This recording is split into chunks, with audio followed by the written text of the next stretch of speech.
Hola, bienvenidos a este nuevo encuentro dentro del ciclo de conferencias sobre ciencias veterinarias que organizan la Federación Veterinaria Argentina y la Facultad de Ciencias Veterinarias de la Universidad Nacional de La Pampa. Mi nombre es Luciano Aba, soy editor del periódico Motivar y los voy a estar acompañando una vez más en este encuentro en los cuales se sigue vinculando el concepto de una sola salud, un compromiso de la profesión veterinaria, como bien le gusta decir a todos los directivos de la Federación Veterinaria Argentina. Como les decía, vamos a estar transitando otros 60 minutos. Nuevamente vamos a estar escuchando a Belén Schiaffino, de la Universidad Nacional de La Pampa también.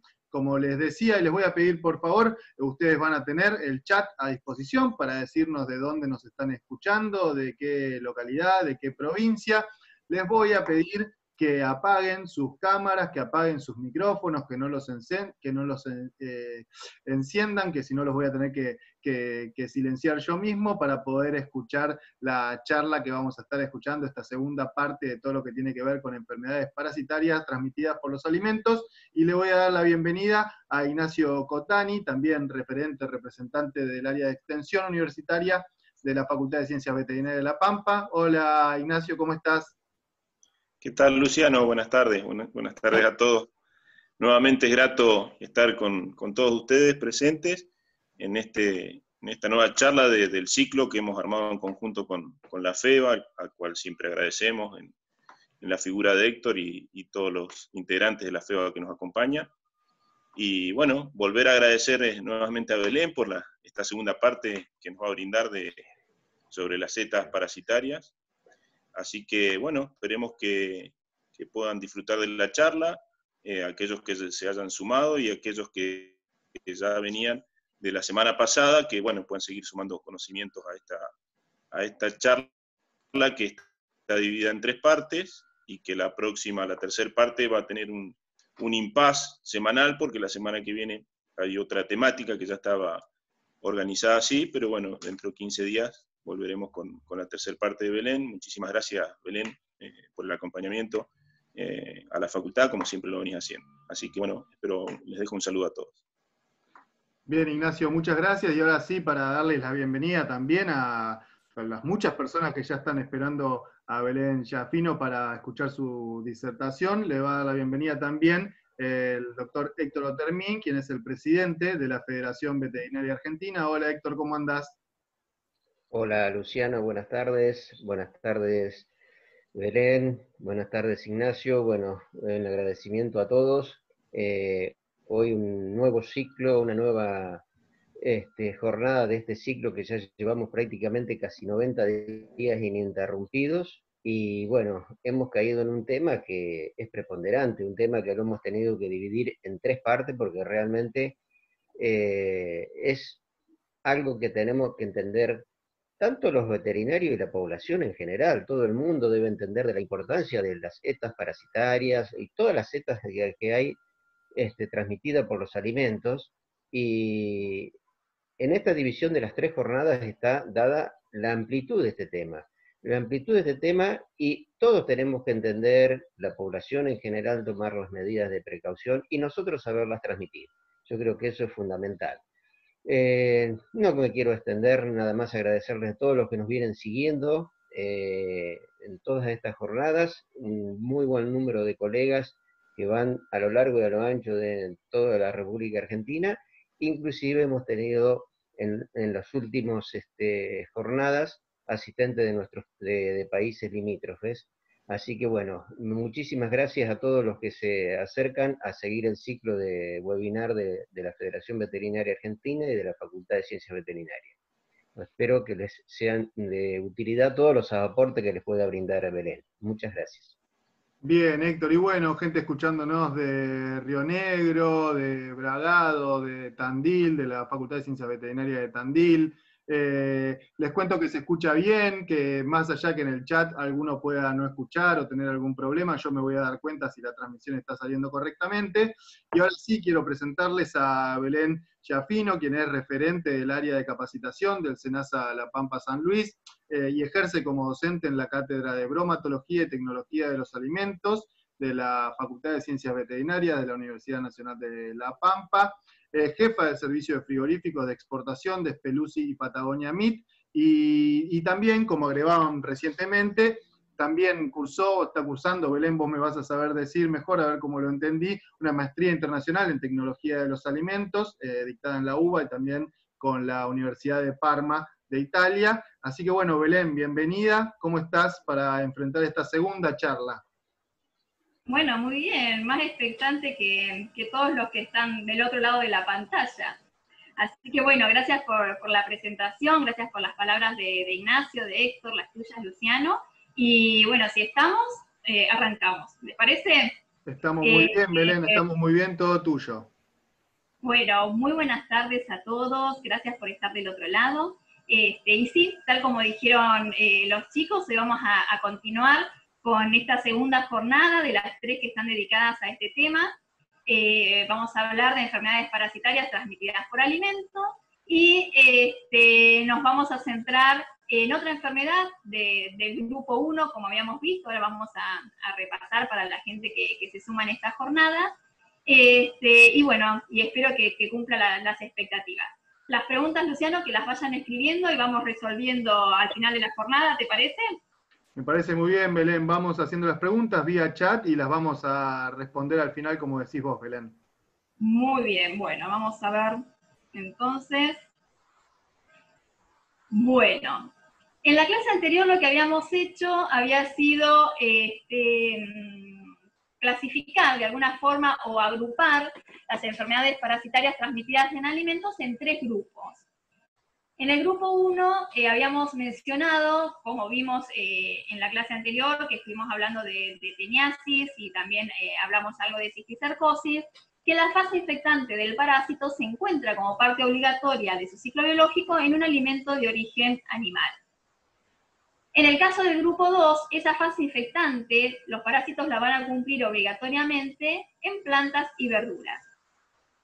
Y para no extendernos en esto, que por ahí ya lo vimos en la clase anterior también, el grupo 3, en donde la fase infectante de esos parásitos se van a encontrar en los alimentos, pero por una contaminación. A diferencia de los otros 2 grupos, no es que es una parte obligatoria de su ciclo estar en el alimento. ¿Estamos? Bueno, este cuadrito para algunos les va a resultar conocido. Yo ya tildé las que vimos en la clase anterior, y hoy nos vamos a detener en la triquinelosis o triquinosis. ¿Por qué nos vamos a dedicar a esta enfermedad? La triquinosis es una enfermedad de alto impacto en la República Argentina. Se registran brotes todos los años a pesar de campañas de concientización y de prevención que vamos a ver casi llegando a la última etapa de la charla. Hay etapas en el año que puede haber más casuística, pero los brotes existen. Vamos a ver cuáles son los factores posteriormente durante la jornada. Y tenemos que tener en cuenta que esta es una enfermedad de denuncia obligatoria, tanto sanitariamente como penalmente, porque es una enfermedad que con ayuda y cada uno cumpliendo su rol es una enfermedad erradicable. Es una enfermedad, y vamos a ver, con síntomas muy importantes que afectan a las personas y que puede ser potencialmente mortal. Entonces, teniendo en cuenta todas estas condiciones, me parece que era necesario dedicarle una charla, una de estas clases, a la triquinosis o triquinelosis. Bien. Vamos ahora a la protagonista de la historia, como digo yo. La triquinela spiralis. ¿Qué vemos en esta imagen? Yo acá les puse 2 parásitos adultos para más o menos ir conociendo su morfología, que esto voy a mencionar algunas cuestiones que van a tener importancia cuando expliquemos el ciclo y eso a su vez cuando expliquemos sobre los síntomas. ¿Qué tenemos que saber de este nematode? Es un endoparásito. Entonces, para poder desarrollarse, debe estar siempre en el interior de un huésped, y ese huésped generalmente es el cerdo. Vamos a ver otras especies también muy importantes. Este parásito es dioico, quiere decir que, no sé si ven el cursor, este parásito tiene individuos del sexo femenino e individuos del sexo masculino. Tiene la característica de ser un parásito vivíparo, quiere decir que las larvas van a desarrollarse adentro de la hembra y van a ser expulsadas, por lo cual es muy importante que este parásito siempre va a requerir de un huésped y específicamente un mamífero para desarrollarse. No son parásitos de gran tamaño. La hembra puede llegar a medir unos 3 milímetros por 60, 90 micrómetros de tamaño. El macho es un poco menor de tamaño, llegando a medir entre 1 y 1,5 milímetros. Y hay algunas características importantes que también se las quiero mencionar. Estos parásitos tienen como una cutícula, ¿sí? Que es una capa que les da resistencia, y a su vez tiene como un complejo, un sistema bastante complejo de una musculatura longitudinal, que hace esto de vital importancia para que el parásito pueda desplazarse cuando está adentro de un organismo.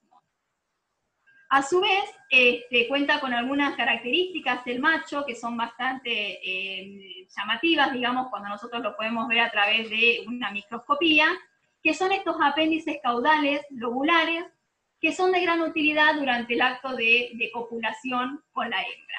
Ya después, más adelante, vamos a retomar todos estos conceptos que vimos y por qué la importancia de que los resalten. Bien, vamos a seguir ahora, ya vimos los adultos, con la larva. Acá vemos cómo se ven estas larvas después de una digestión artificial enzimática de carne porcina. Esta foto, bueno, fue facilitada por mis compañeros del SENASA, a quienes agradezco, y bueno, que ojalá que estén disfrutando de esta charla. Son muy pequeñas, de 0,9 milímetros, y generalmente las podemos encontrar de esta forma, o como vemos en esta imagen, bien enrolladitas con una forma de limón. Y acá tenemos otra imagen en donde la larva está en la musculatura, para que ustedes vean también cómo se ven, ¿sí? Muy breve vamos a pasar una imagen de unas larvas. Vamos a ver si podemos ver el video. Muy cortito.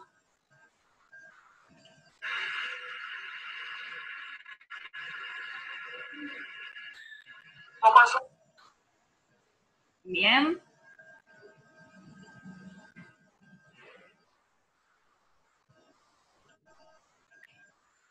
¿Retomamos ahí la pantalla, Luciano? Sí. Sí, retomamos la pantalla. El video de algunas larvas como se ven en la microscopía. Bueno, ¿qué pasa entonces con estos parásitos? ¿Cuál es su ciclo de vida? Bueno, el ciclo de vida de estos parásitos van a tener algunas variaciones dependiendo del huésped. Y podemos encontrar 3 ciclos bien definidos. Un ciclo de vida doméstico, en donde el huésped parásito va a ser el cerdo. También un ciclo de vida silvestre, en donde los huéspedes van a ser animales salvajes, por ejemplo, el zorro, el jabalí, el puma, la mulita. Y el ciclo de vida semidoméstico, en donde los huéspedes suelen ser animales como el perro, el gato y los roedores. Bueno, vamos a ver un poquito, entonces, del ciclo, cómo se inicia. Vamos a empezar por este punto. El ciclo se inicia con el ingreso de las larvas al cuerpo del huésped. En este caso, fíjense que puede ser un roedor, un animal doméstico o la persona. Esto ocurre cuando estos huéspedes van a ingerir carne cruda o mal cocida o algún otro tipo de alimentos derivados, ¿sí? Y en ese alimento se encuentra la larva enquistada, ¿sí?, del parásito. Cuando yo voy siguiendo acá con la flechita. Cuando estos quistes son ingeridos, llegan al estómago y ahí se van a exponer a la acción de diferentes enzimas digestivas, al bajo pH de los jugos gástricos, y lo que trae como consecuencia que toda esa capa, ese quiste que lo recubría, se desintegra y quedan liberadas las larvas en el estómago. ¿Qué hacen? Estas larvas van a llegar hasta el intestino delgado para poder continuar su ciclo. En el intestino delgado, esas larvas lo que hacen es penetrar en la mucosa intestinal del huésped y va a sufrir diferentes mudas. Va a pasar desde larva 2 a una larva 5. No vamos a entrar en mucho detalle, pero sí para que sepan cómo es este ciclo. Y finalmente va a alcanzar la madurez en el intestino delgado. ¿Qué hacen estos parásitos adultos? Van a invadir las células del epitelio intestinal y es ahí donde en estas células va a ocurrir la cópula entre el macho y la hembra. Se ha descubierto que estas hembras liberan como algunas sustancias químicas que tienen una función de ferormona que atraen al macho, y el macho, ¿se acuerdan con esa capa muscular que hoy nosotros habíamos hablado? Se va a ir acercando hasta la hembra para que de esta manera ocurra la fecundación. Y ahí vamos enganchando con esas cuestiones que estuvimos hablando de morfología. Cuando finalmente ocurre esta fecundación, el macho muere. Pero la hembra, ¿qué hace? Sigue invadiendo. Va a penetrar la mucosa intestinal y después de 10 días, ya esa hembra fecundada va a liberar las larvas que se desarrollaron, que vimos hoy en la imagen, que se desarrollan adentro del parásito hembra. Entonces libera esas larvas más o menos a los 10 días posinfección. Esas larvas, ¿qué es lo que hacen? Van a entrar a los vasos sanguíneos. En una primera instancia, en realidad lo que hacen es específicamente ingresan a las venas y a través de ese retorno venoso llegan al corazón, hacen un circuito por los pulmones, vuelven al corazón y a partir de ahí es distribuido a través de la sangre arterial a todo el organismo. Mediante la circulación sanguínea, ¿qué es lo que consiguen? Que lleguen y se puedan distribuir en diversos órganos del cuerpo. Siempre, tal como hablábamos en la clase anterior, ¿estos cuáles van a ser? Los músculos estriados, los que más actividad tienen, los que más irrigación sanguínea van a tener, ahí esa larva puede llegar. Entonces, de esa manera lo que hacen es llegar a músculos como el cuádriceps, el macetero, la lengua, el bíceps, el diafragma. Entonces, invaden, comienzan a invadir. ¿Qué pasa cuando llegan las células musculares? Las larvas van a comenzar a crecer y generan unos cambios estructurales en el músculo y funcionales también, y forman lo que se llama una célula nodriza. Y en esa célula es donde la larva va a permanecer incluso hasta por periodos viables de 2 años. Esa célula nodriza, con la larva que está dentro, que puede haber hasta 3, es lo que nosotros llamamos un quiste. ¿Bien? Ese quiste entonces puede tener hasta 3 larvas viables. ¿Cómo se cierra el ciclo? Cuando finalmente algún otro individuo, ¿sí?, ingiere ese músculo con esas larvas viables. ¿Bien? Bueno, ¿cuáles son los alimentos asociados a lo que mencionamos recién? Bueno, tenemos desde embutidos a partir de animales como el jabalí. Acá tenemos una rica mulita hecha con verduras, una carne poco cocida. Recordemos que puede haber una cultura de comerla de esta forma, pero a ver cuáles son los riesgos. Y la ingestión de carne cruda también es un alimento que está asociado a estas condiciones. ¿Bien? Bueno, sintomatología. Vamos a seguir entrelazando lo que estuvimos viendo. El periodo de incubación para esta enfermedad puede variar en un rango de 2 a 45 días con un promedio de entre 5 y 10 días. Aunque muchas infecciones pueden transcurrir de forma sintomática, generalmente hay una sintomatología clínica que se la puede dividir por fases. Estas fases van a depender del tiempo posinfección y del momento del ciclo que estamos desarrollando. El ciclo que hablamos recién, bueno, según en qué momento del ciclo van a ser la sintomatología clínica que nosotros las personas podemos tener. Entonces, en primera instancia podemos ver una fase entérica, que esta fase entérica, ¿con qué etapa del ciclo va a transcurrir? Va a transcurrir durante la primera semana posinfección. El paciente o la persona va a sentir cólicos, cólicos abdominales, náuseas, diarrea, y que coinciden con el periodo en que la larva que nosotros habíamos ingerido de forma en el quiste, la larva se libera de ese quiste, ¿sí? En el estómago. Entonces comenzamos con esta fase entérica y con estos síntomas más característicos. Pero recuerden que después había una migración de esa larva. Entonces, 2 semanas después de la infección, empiezan a aparecer los signos sistémicos. Edema facial, periorbitario, una fiebre persistente, cefalea, fotofobia. ¿Qué pasó? Que esas larvas que estaban en el intestino delgado comenzaron a pasar al torrente sanguíneo, y ahí empiezan a invadir otros tejidos y, por ende, su sintomatología en esta fase. Después, posteriormente, se va a desarrollar una fase muscular. ¿Con qué parte del ciclo coincide esta fase muscular? Es cuando comienza la invasión a los músculos, ¿bien? Entonces, el paciente, ¿qué va a sentir? ¿Qué va a decir esa persona si va a un médico? Que tiene dolor muscular, que va a tener afección, como tiene afección de los músculos respiratorios, puede tener alguna dificultad respiratoria, dolor en los músculos de la masticación, le puede tener una dificultad al hablar, ¿sí? ¿Todo por qué? Porque las larvas están invadiendo el músculo. Y después, tenemos que tener en cuenta que en esta fase podemos pasar a una fase crónica, o las infecciones graves se pueden complicar con algunas complicaciones cardíacas, como miocarditis, insuficiencia cardíaca.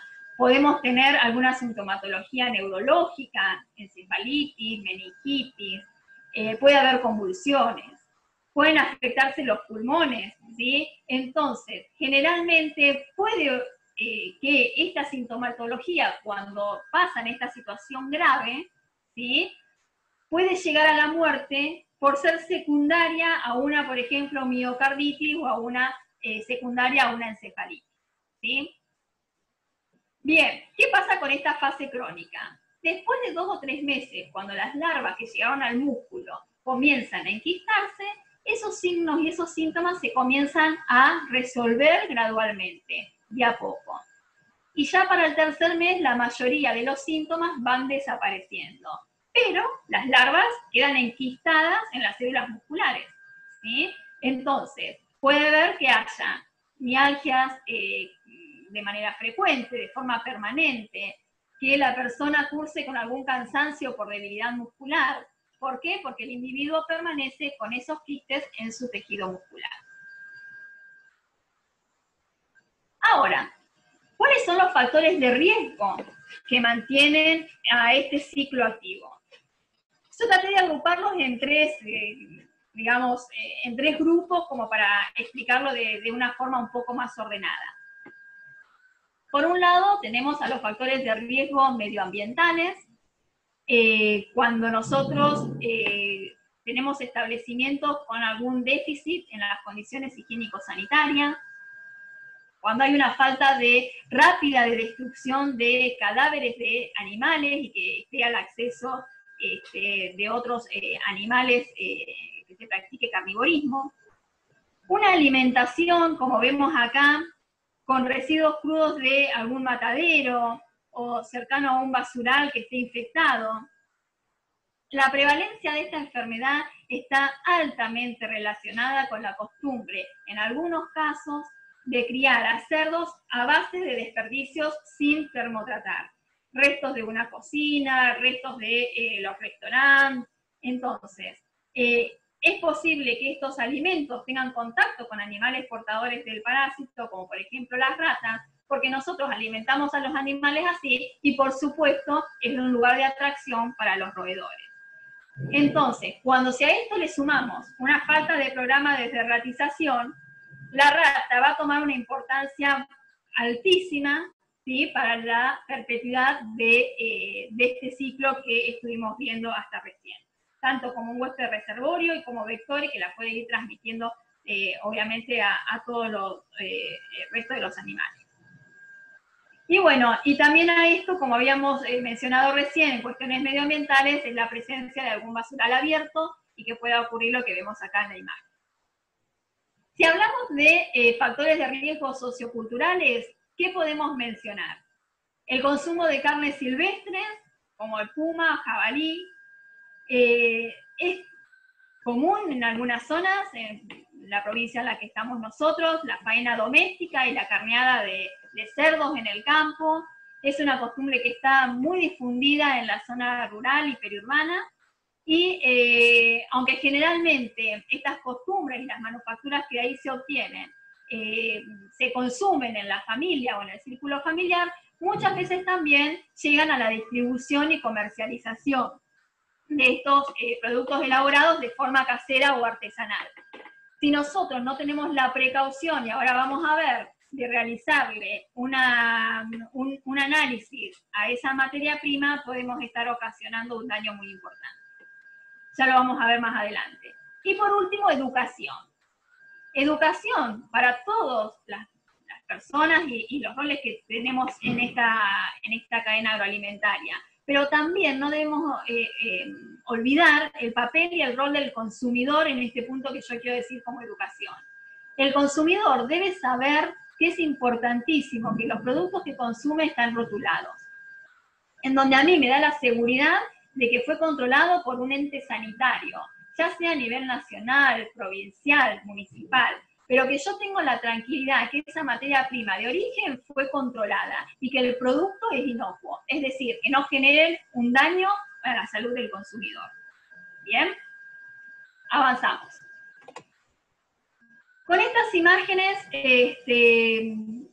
yo lo que quiero ver, que veamos y llegamos a este punto central, es que no importa si la crianza de los cerdos es en un criadero de punta, si es de forma más doméstica, si esos animales yo los voy a faenar en un frigorífico con las características higiénico-sanitarias de exportación, con las mayores exigencias, siempre hablando de triquinosis, que es a lo que llama. Después podemos hablar de otras cuestiones, pero vamos a abocarnos a lo que es triquinosis, ¿sí? O si ese animal fue en una carneada, faenado de una forma doméstica, si los productos que yo elaboro están con las mayores condiciones de seguridad y de buenas prácticas de manufactura, o si yo lo hago de forma casera para un consumo familiar. Cualquiera sea la situación que yo presente acá, todos tenemos que pasar por la imagen del medio, que es la digestión enzimática, ¿sí? Vamos entonces ahora a cuáles son las medidas preventivas que nosotros tenemos que tener en cuenta. ¿Qué pasa con los criadores de animales? Nosotros tenemos que saber que no existen vacunas ni tratamiento para administrarle al animal vivo. Entonces, todas las medidas de prevención van a ser principalmente de mantener la higiene durante la crianza de los cerdos, realizar la prueba diagnóstica luego de la faena y antes de la preparación y consumo de los chacinados que nosotros elaboremos. Entonces, importante, los cerdos deben ser criados en instalaciones adecuadas. Cualquier persona que vaya a realizar este tipo de actividad puede dirigirse a la autoridad competente y se conocen los requisitos necesarios para que estas instalaciones sean adecuadas. y a su vez, bueno, obviamente que no tengamos presencia de roedores. Para eso, el cerdo debe ser correctamente alimentado. Debe evitarse la basura, los desperdicios de matadero, los residuos de comida, ¿sí? Porque en esos residuos puede estar el parásito y a su vez va a atraer a los roedores. Siempre, por más que sea una faena casera de los animales que yo crié en mi campo, o yo llevo estos animales a un frigorífico, siempre debe realizarse la digestión artificial, punto que nos vamos a detener más adelante. Se debe verificar mediante un análisis de laboratorio que la carne no está infectada con el parásito, porque este control es la única garantía para los consumidores de cerdos y de los productos de cerdo, de jabalí, perdón, y de sus productos relacionados. Esta es la garantía principal que nosotros tenemos. Y por último, como habíamos mencionado hoy, en un sistema de crianza, la eliminación rápida de los cadáveres, más que nada para que no lleguen a tener contacto con otros animales y que por carnivorismo después se propague la enfermedad a otros animales también, ¿sí? Bueno, ¿qué pasa con los consumidores? También tenemos que tener y conocer cuáles son las medidas preventivas para mí como consumidor. Bien, hablamos de los criadores, hablamos de quienes llevan los animales a quienes faenan en un frigorífico. ¿Qué pasa como consumidor? Es fundamental que nosotros debemos saber cuál es el origen de esta materia prima. Sea embutidos, salazones, carne, entonces, saber que hay un establecimiento autorizado para, digamos, manejar esta materia prima, ya sea el SENASA, el Ministerio de Agricultura Provincial, Bromatología Provincial, la municipalidad, todo según corresponda. Entonces, a partir de ahí, consumir productos que estén rotulados, ¿bien? En donde yo tenga el establecimiento elaborador, los datos de ese producto, la fecha de elaboración, alguna fecha de vencimiento, que a mí me permita que en el caso de tener una sospecha de que yo haya tenido un contacto con el parásito que pueda desarrollar la enfermedad, puedo hacer una trazabilidad, un seguimiento hacia atrás de ese producto, cuál fue su origen y cuál fue su materia prima. También tenemos que tener en cuenta cuando nosotros consumimos carne, la temperatura de cocción. Ya dijimos el otro día, tienen que desaparecer los jugos rosados. La imagen que vimos hoy era un factor de riesgo, ¿sí? En donde nosotros tenemos una buena cocción por fuera y por dentro podemos ver que la sangre está todavía sin cocción, la musculatura central sin cocción. Entonces, una temperatura interna de 71 grados a mí va a prevenir que pueda consumir ese parásito de forma viable. Y por último, el control de productos de la casa. Es importante que las carnes destinadas a ese consumo particular del cazador y su familia estén sometidas a una inspección veterinaria post-mortem y a la toma de muestras, que ahora lo que vamos a ver, de los músculos como el diafragma, la lengua, el macetero, y que sean enviadas a un laboratorio, ¿sí? Para determinar que son libres de triquinosis. Bueno, un videíto cortito, Luciano, ¿me vas diciendo? Sí, Belén, estamos bárbaros. Te cuento que ya sobrepasamos ampliamente las 100 personas que te están mirando de distintos lugares de la Argentina, también de Paraguay y otros países limítrofes. Así que, Belén, venimos muy bien. Te cuento que nos quedan 25 minutos para llegar a las 8 de la noche, así que estamos perfectos. Te dejo seguir con tu presentación. Bueno, acá vamos a ver un videíto que es del SENASA con algunas medidas de prevención para los consumidores. Tenemos que saber que si vamos a adquirir algún producto derivado de animales silvestres, de chancho, de puma, de jabalí, tenemos que comprarlos, si son chacinados, salazones, en lugares habilitados, y si es carne fresca que compramos y no sabemos de dónde viene, o mismo productos de la casa, cocinarlos bien, es la única manera que destruyan las larvas. Si compramos alimentos, tenemos que fijarnos que tengan rótulo, que tenga etiqueta, cosa de saber que fueron elaborados en lugares habilitados. Hay que tener en cuenta que la cocción en microondas, la salazón y los procesos de ahumado no matan a las larvas de triquinela. Y el congelado en un freezer común y corriente tampoco, con lo cual no es un método aconsejable para destruir las larvas.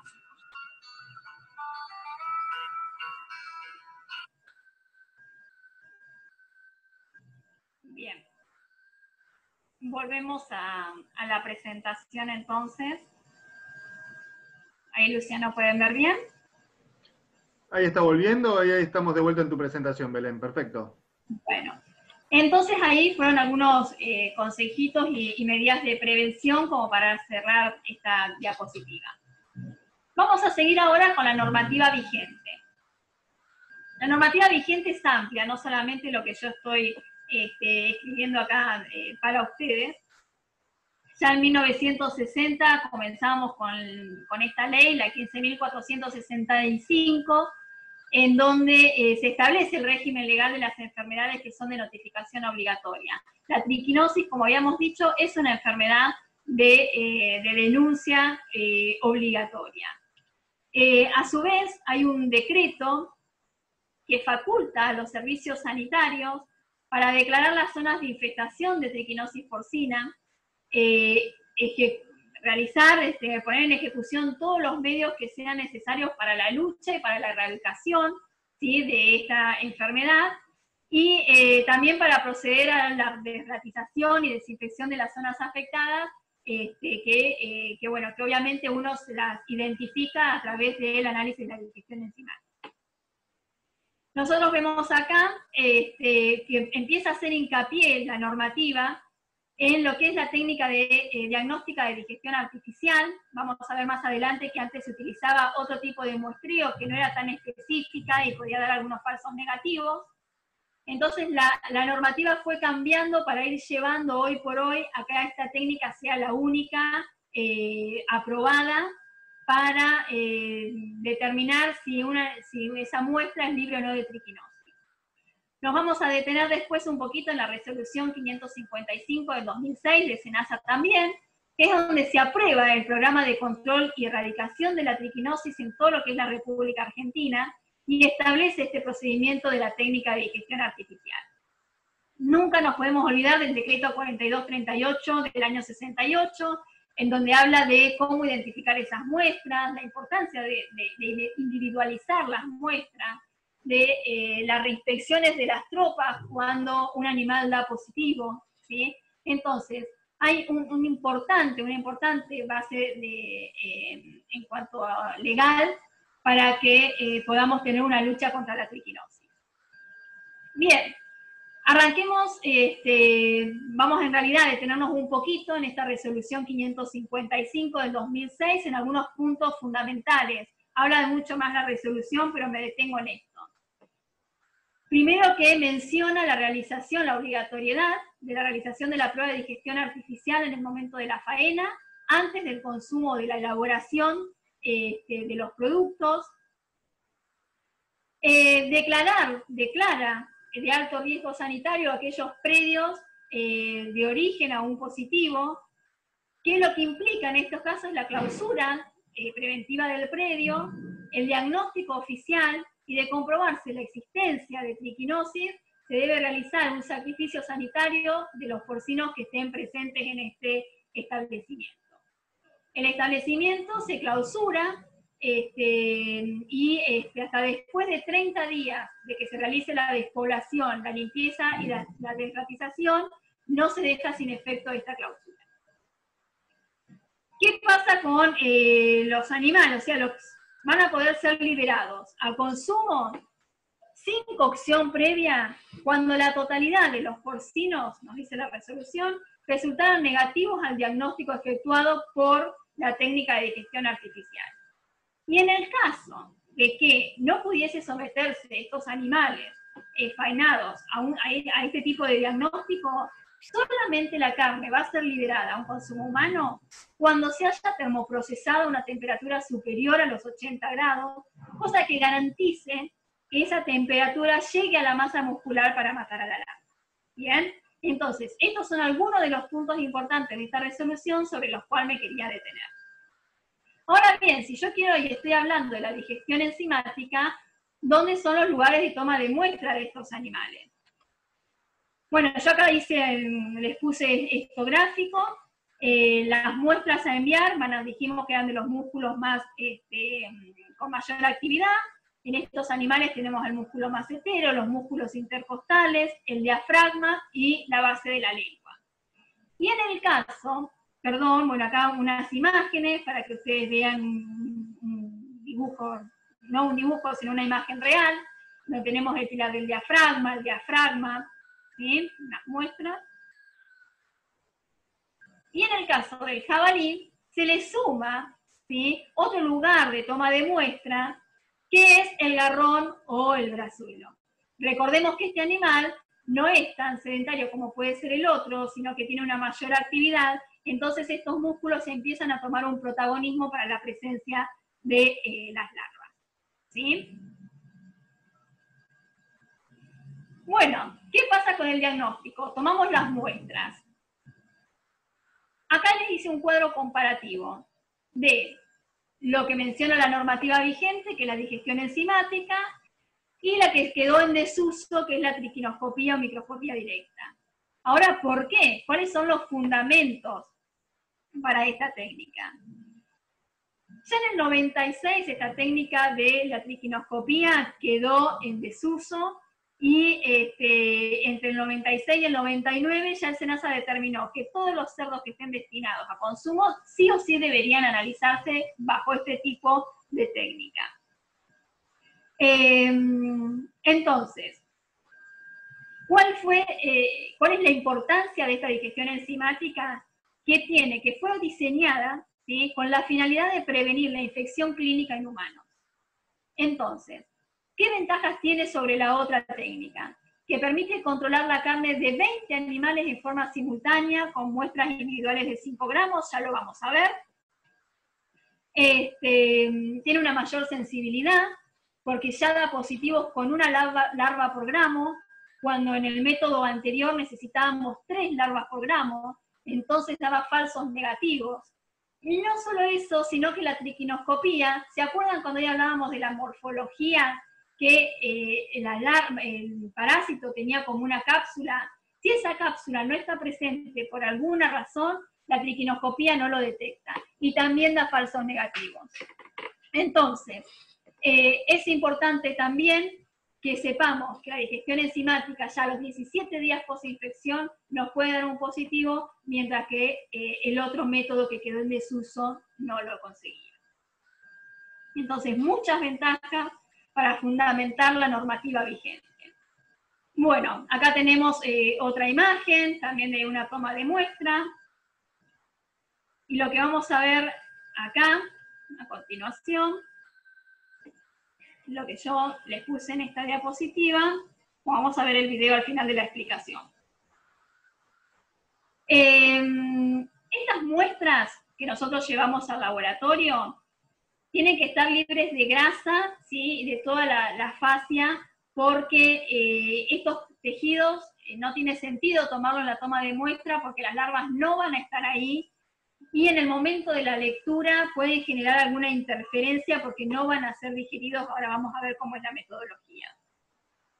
Es importante que las muestras sean picadas, pero no molidas, ¿sí? Porque si nosotros lo molemos podemos ocasionar la ruptura de las larvas en el músculo, y eso va a dificultar también la diferenciación.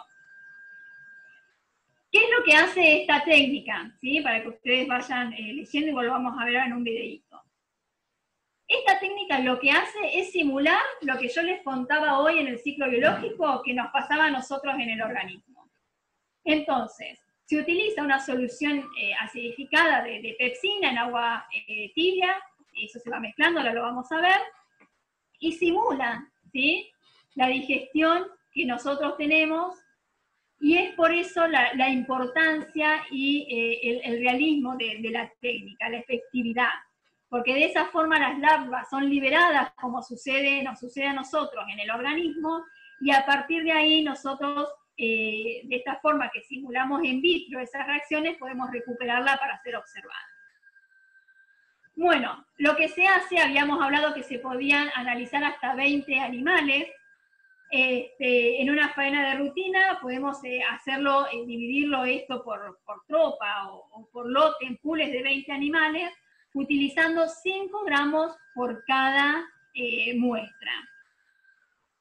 En el caso de que nosotros en realidad estemos realizando una muestra para un criadero que esté interdictado, lo que se utiliza son 10 gramos, ¿sí? Y se utiliza la misma metodología. ¿Qué pasa si a nosotros de este pool de 20 muestras nos da un resultado positivo? ¿Sí? Lo que se hace es hacer otro pool de 4 muestras, vamos dividiendo esto en 5 pools diferentes, perdón, en 4 pools de 5 muestras, pero de 20 gramos cada una. Y ahí vamos reduciendo las posibilidades. Y si de estos pools, que tengo 5 muestras, alguno me da positivo, ya se realiza, digamos, un seguimiento individual para poder, de esta forma, identificar al animal positivo. Bueno, vamos a un pequeño video. La idea de pasarles este video, que dura un poquito menos de 2 minutos, es para que ustedes vean qué tan rápida y sencilla es la técnica y que nos permite y nos facilita la prevención de que un producto a partir de un foco pueda llegar al consumidor. ¿Sí?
Bien. Voy a compartir pantalla nuevamente. Bueno, espero que el video haya sido claro. Es una técnica, esas son, digamos, los pasos que están por normativa. Habían visto primero un reglamento. Así que, bueno, esa es la técnica de diagnóstico de la trichinela para digamos, las muestras de carne que se procesa. ¿Sí? Bueno, continuamos entonces. Lo que podemos ver acá es un mapa de, bueno, yo acá les puse la referencia, por si hay alguien conectado que no sea de Argentina, es el mapa de San Luis. Historias de la red de SENASA, de la regional en la que yo trabajo y pertenezco, a la Pampa San Luis. De todas maneras, a esta dirección de SENASA, corsonosis@senasa.gov.ar, pueden escribir, la gente es súper agradable y enseguida les va a dar la referencia de los laboratorios a nivel nacional de esta red de SENASA.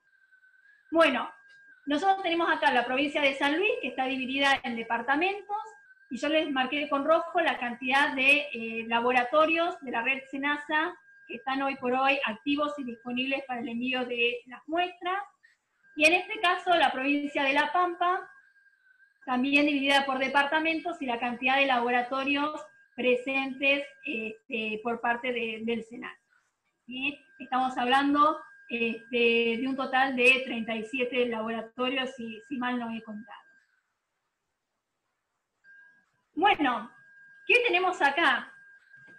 El tema es que estos son algunos de los titulares que encontré del año 2020, es decir, este año, con algunos meses nada más hacia atrás, y año 2019. Entonces, tenemos noticias de que se controlan focos de triquinosis, que tenemos clausuras de criaderos, que se pide la faena controlada de cerdos a un frigorífico, que hay destrucción de carne con triquinosis, que hay sospecha de algunos productos que pueden tener triquinosis, y lamentablemente incluso también, recuerden que estas noticias son a nivel nacional, algunas que pude ir juntando, que hay casos en personas, ¿sí? Entonces, siempre recuerden que todas estas capacitaciones y charlas que nosotros hablamos es para concientizar a cada uno de nosotros en nuestros diferentes roles para tratar de evitar que estos titulares estén presentes. Recordemos que estamos diciendo que estamos buscando por normativa la erradicación de la triquinosis. Y aún así, todavía tenemos estas situaciones en donde hay personas que han contraído la enfermedad. Bien, por el consumo de algún alimento en las condiciones que ya habíamos hablado. Campañas de comunicación, muchas, podemos decir que tanto a nivel nacional como provincial y municipal, los esfuerzos son muchísimos, sobre todo en esta época del año, para concientizar tanto a los criadores, a los elaboradores frigoríficos, a la persona que lo consume, a los niños en las escuelas. Estas campañas han llegado a los chicos con algún sticker, como fue este caso, y siempre, tanto, digamos, el SENASA o las correspondientes autoridades, epidemiología, autoridades a nivel provincial, municipal, siempre están en la lucha para comunicar y que la gente sepa cuáles son los riesgos del ciclo biológico y qué se puede hacer para prevenir. Ahora, lo que yo les voy a pasar, y ya con el cierre, ya no vamos a tener ninguna otra imagen más, pero sí los quiero dejar con unos videos de gente que me han brindado sus experiencias y su apoyo a esta campaña, para que vean que en diferentes eslabones de la cadena sabemos qué es lo que tenemos que hacer y que lo estamos haciendo. Entonces, ahora vamos a ver a diferentes personas a quien agradezco de corazón por haberme mandado el video, por haber querido participar.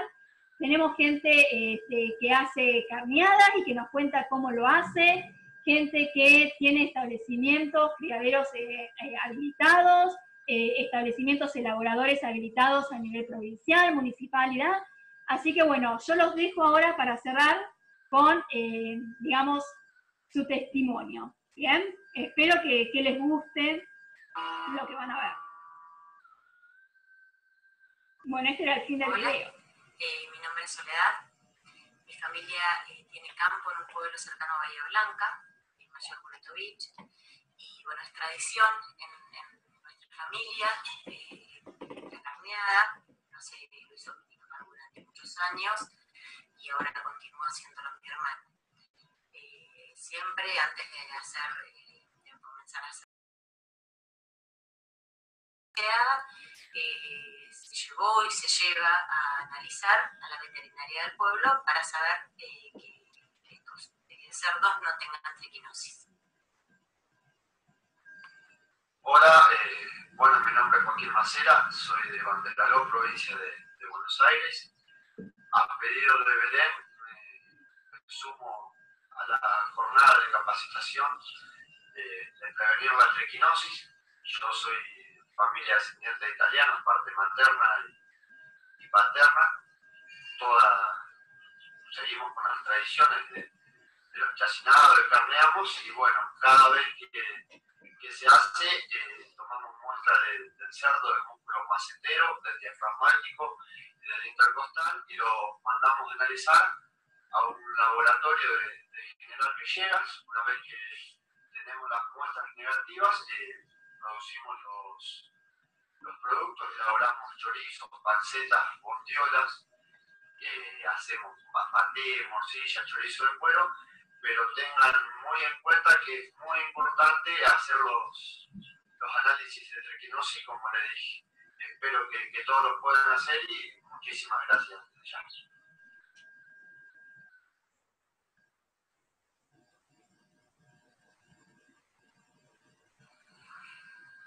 Hola, soy Luciano Bruno de la localidad de Eduardo Castelapampa. Les quería comentar que somos una familia que se dedica a la producción de chacinados de cerdo para consumo propio y de forma tradicional. Generalmente a la carnea la realizamos en los meses comprendidos entre junio y agosto, dependiendo del clima. Los cerdos que nosotros utilizamos para dicha carneada provienen de productores conocidos de la zona. Bueno, una vez que se faenan dichos animales, se prosigue con el análisis fundamental de triquinosis, que consiste en tomar una muestra individual del músculo macetero o quijada, entraña, intercostal. Se lo rotula y se lo enviamos a un bioquímico de nuestra ciudad, que es Ricardo Gabriel, que al momento de llegar a su laboratorio nos toma los datos personales y de dónde proviene dicho animal. Posteriormente no se sigue la carneada hasta no tener el resultado negativo de dicho análisis, y en el caso de ser positivo, desconocería la forma de proceder. Por eso, Belén, me quería sumar a esta capacitación para decirle no a la triquinosis y de alguna forma contribuir para que no se propague esta enfermedad. Hola, soy Maximiliano Rubio, soy médico veterinario en el canal frigorífico de Chacinados Rojas, que está en la localidad de Intendente Alvear. Bueno, este frigorífico tiene habilitación provincial y se faenan aproximadamente 300 chanchos por semana. Se muestrea del 100%, se le saca muestra de diafragma o entraña, que se llama la carnicería, y el método de diagnóstico es digestión enzimática. Bueno, nosotros también nos adherimos a las charlas de triquinosis para decirle no a la triquinosis. Muy buenas tardes, soy Minetti Germán de Chacinado Minetti e Hijo de SRL. Nos ubicamos en la localidad de Peruzzi y nos dedicamos a la elaboración de chacinados y venta de corte de cerdo. Teníamos una habilitación provincial y obtenemos la materia prima de frigoríficos habilitados, los cuales nos certifican de que han sido analizados por el tema de la triquinosis. Bueno, queremos agradecer a Belén por darnos este espacio y nos sumamos a la concientización del consumo de carne de cerdo libre de triquinosis. Por eso damos desde nuestro más humilde lugar, aconsejamos de que si va a consumir productos de cerdos, sepa de que provienen de plantas habilitadas o de que esa materia prima ha sido analizada por veterinarios que están habilitados a tal fin sobre la triquinosis. Le damos un saludo y que tengan una buena capacitación. Muchas gracias.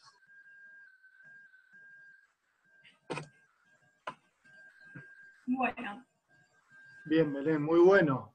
Espero que les haya gustado, era la sorpresita del final, porque me parecía que todos teníamos que estar presentes en esto y que saber que la lucha es conjunta, ¿sí?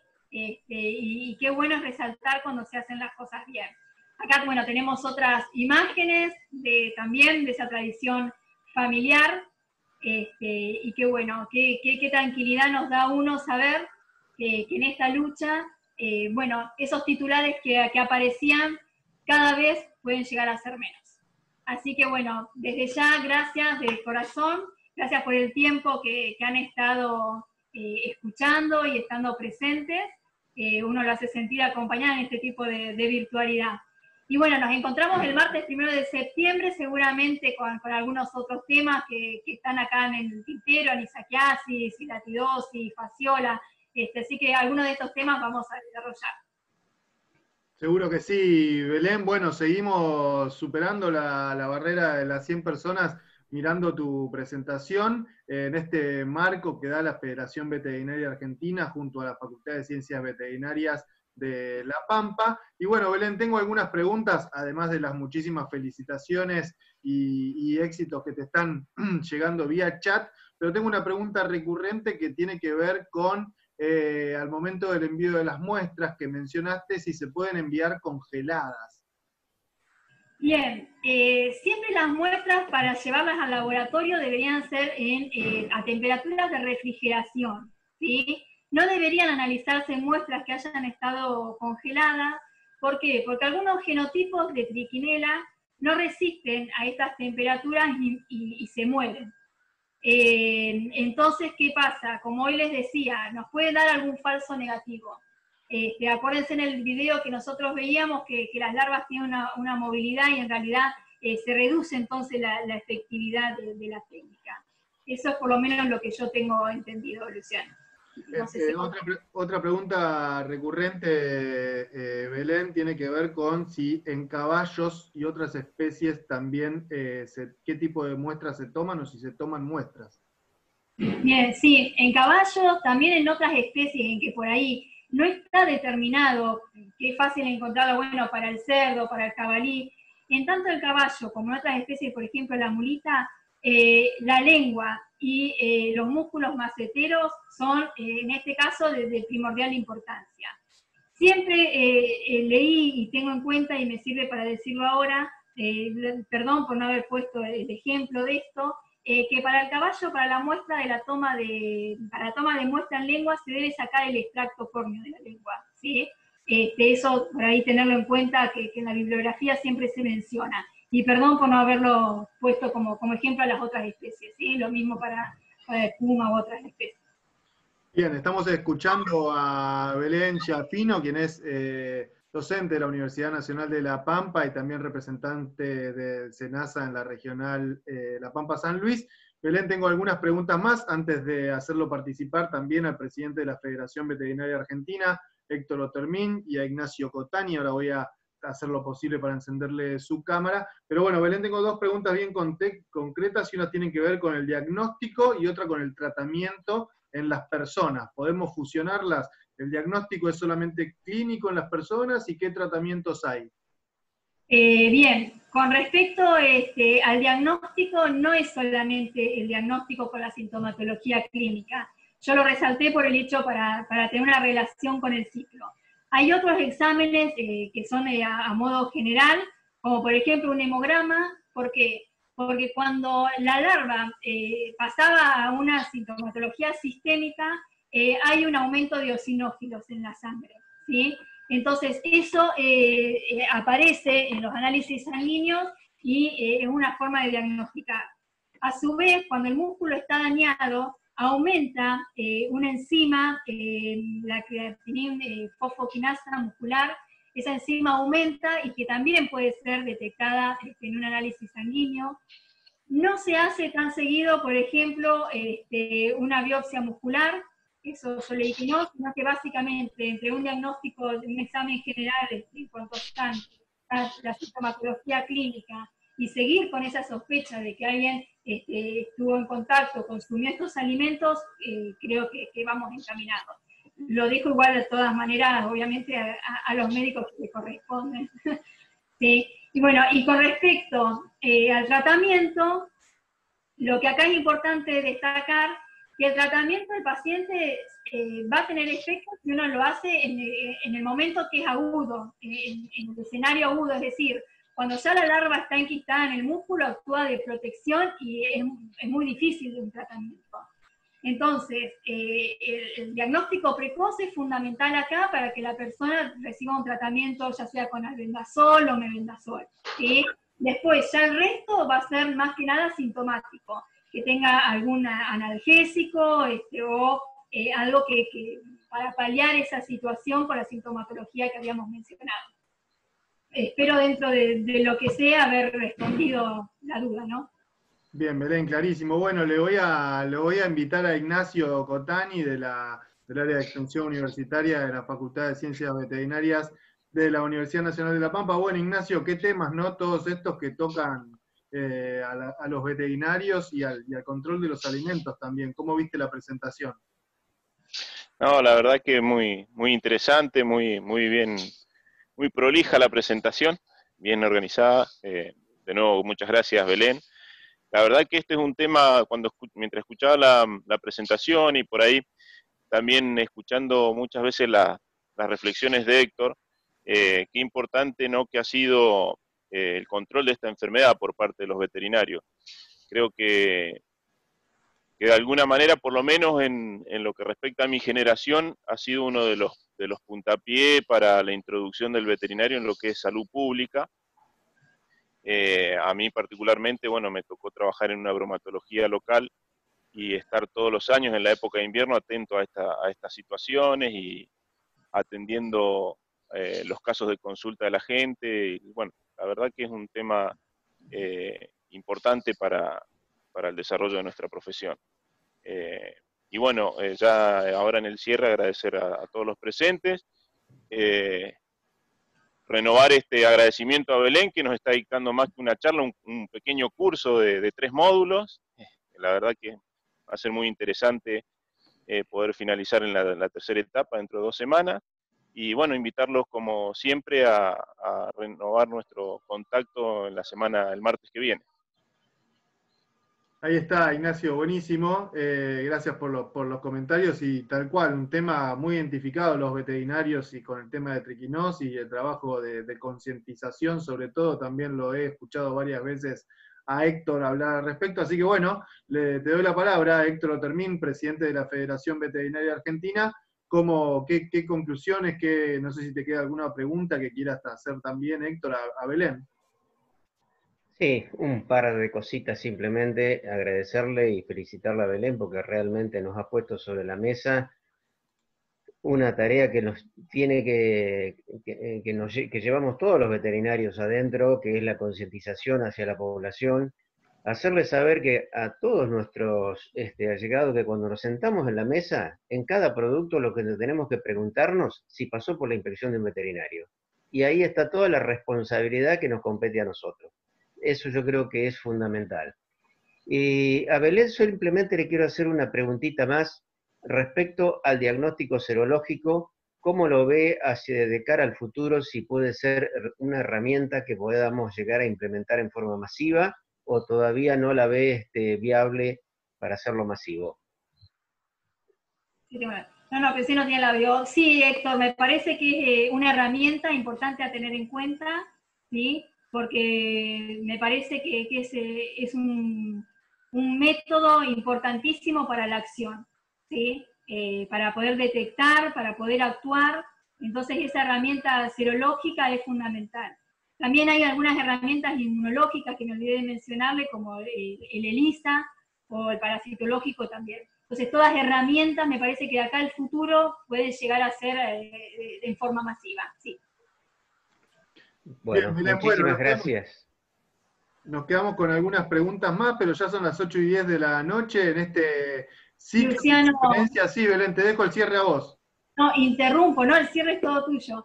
Si no llegamos a responder todo, tienen mis direcciones de correo ahí, pueden escribir. Yo agradezco a todos los que me escribieron con la charla anterior, así que bueno, gracias. Y los que alguna duda haya quedado, yo no puedo ver el chat, así que no hay ningún inconveniente. Yo súper contenta y bueno, agradecida la participación de ustedes. No sé si podemos poner las cámaras de los que tienen, así aunque sea los veo para saludar.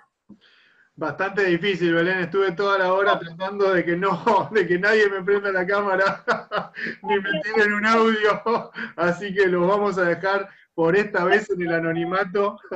Sí pueden levantar las manos y saludarlas por el chat. Gracias por estar de verdad y que el tiempo es, en este horario y en estos días es terrible de encontrar. Así que bueno, gracias. Los espero el martes primero. Buenísimo, Belén, y muy interesante, y sin dudas que el tema lo es y que lo amerita, y que amerita seguir capacitando incluso a los veterinarios con su rol que tienen en este y otros temas vinculados a la salud pública. Bueno, Héctor, te empiezo a despedir. Ignacio, también te despido. Federación Veterinaria Argentina, Facultad de Ciencias Veterinarias de la Universidad Nacional de La Pampa. Belén Giafino, una disertante de lujo que tiene la FEBA para hablar de enfermedades transmitidas por los alimentos. Y esto sigue, ¿sí? Como todos los martes, vamos a estar el martes que viene también a las 7 de la tarde. Y el 1 de septiembre, también a las 19 horas, volvemos con Belén para cerrar este ciclo de 3 charlas. Mi nombre es Luciano Aba, aprovecho y me despido. Ahí llega la última pregunta y aprovecho y la respondo. Las charlas están todas disponibles en el canal de YouTube de la Facultad de Ciencias Veterinarias de la Universidad Nacional de La Pampa y también en el sitio web de la Federación Veterinaria Argentina. ¿Sí? Me despido, ¿sí? Nos encontramos el martes que viene. Cuídense mucho y seguimos capacitándonos con la FEBA y la Facultad de Veterinarias de La Pampa. Chau, nos vemos.